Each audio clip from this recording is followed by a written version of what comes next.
OK, well, let's continue to get some more reaction to Arsenal's defeat to PSG now. We can speak live to the Highbury squad podcast.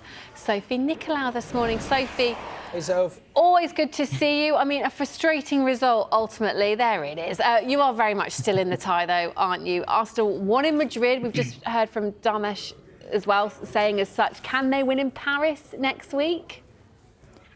Hannah, Pete, thanks for having me. You know, expectation kills joy. And I think going into the Real Madrid game, there wasn't as much expectation. As bad as Real Madrid have been and as poor as they have been in La Liga, they're still the kings of Europe. So there was this fearlessness to the way we approached the game. And I feel like the expectation just rose 100 degrees against PSG. And, you know, we played the occasion more than the game. And I think we'll learn a lot from that going into Paris. It's only 1-0. And, you know, this team has shown resiliency. I think we're learning on the job a little bit too when it comes to mentality and having the spotlight on us.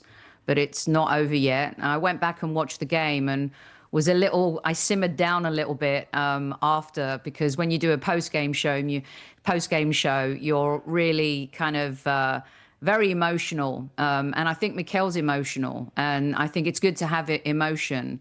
But at the same time, I think we'll learn from this and be a lot calmer when we play PSG in Paris.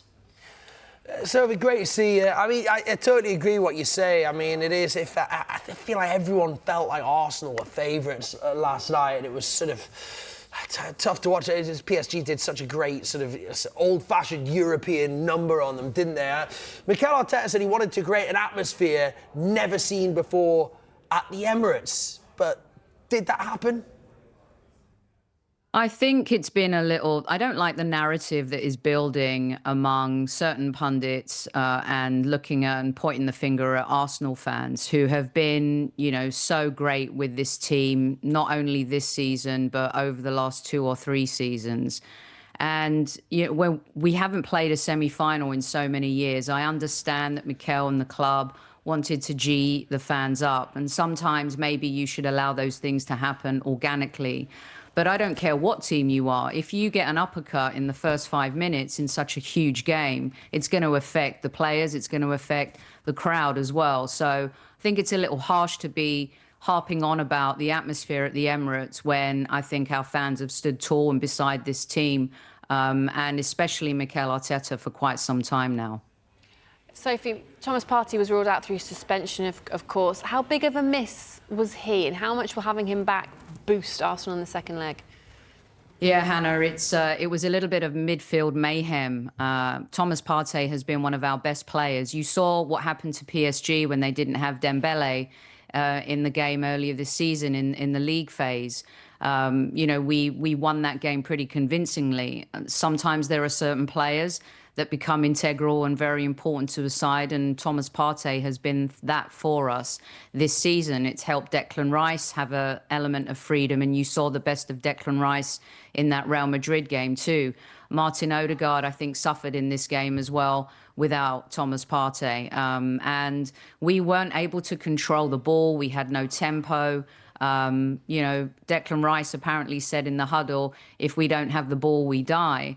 And I think people underestimate a little bit Thomas Partey and what he does with the ball and how he's kind of fluid and the way he plays the ball forward and moves the game along too. So it's going to be a huge boost to the team to have him back. And he's got to play his best game in Paris. But yeah, we missed him last night.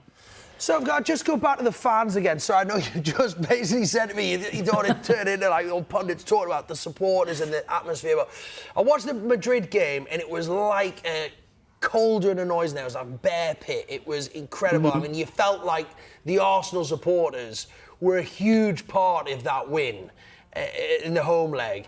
Last night, it just didn't come together. And I don't think it's an Arsenal issue, but necessarily. You just see this happens in football, don't you? Sometimes, for whatever reason, the chemistry ain't quite right. It doesn't happen on the pitch, doesn't happen in the stands.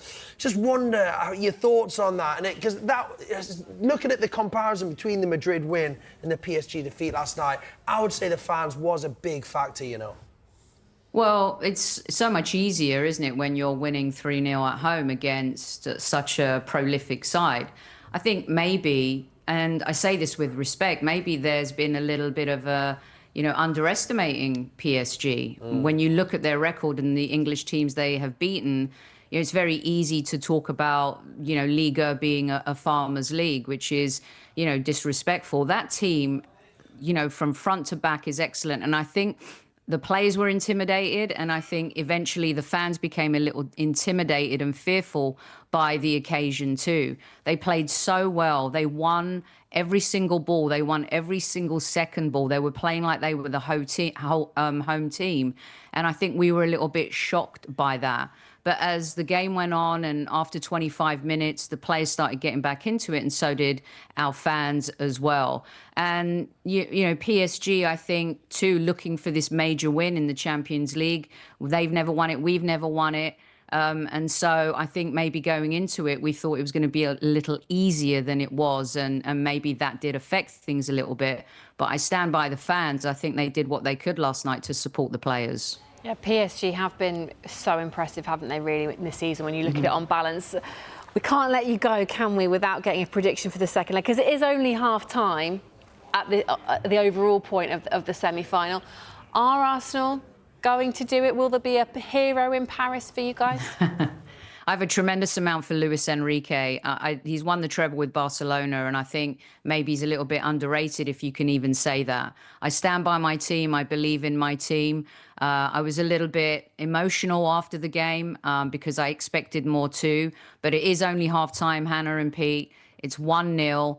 And PSG have known to have the odd collapse here and there too. So I say we make it through, and they channel the Arsenal women, who nobody thought would go to Lyon and win in the manner in which they did. So, yes, I think we do this. Yeah, take inspiration from that women's team. Sophie, great to speak to you as ever. Thanks so much for your time. Great stuff, Sophie. Thank you, guys.